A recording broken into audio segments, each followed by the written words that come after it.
Hello everyone, welcome back to the channel. Today I'm going to show you how to disable Microsoft Family features in Windows. Alright, it could be Windows 10 or Windows 11 and it's pretty easy to do. So first what you're going to want to do is to go ahead and right click on a blank space on your taskbar right here.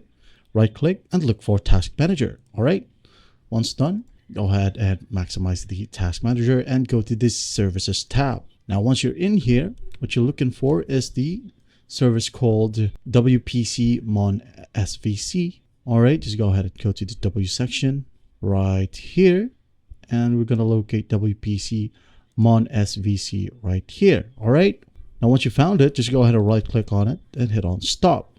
All right, stop. As you can see here, it is grayed out for me because I actually stopped it earlier. Once done, right click on it again and go ahead and click on Open Services. All right.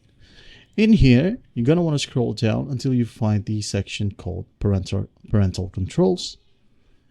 Right here, double click on it. All right. This window will pop up. If the startup type is set to manual or automatic for you, you're going to want to click on this drop down right here and select disabled. Once done, just go ahead and hit on apply, hit OK. Restart your computer, boot it up again, and you're good to go. And that is it. I hope this video helps, so please don't forget to share this video with your friends. And if you find this video helpful, please leave a like and subscribe. Thank you for watching. Goodbye.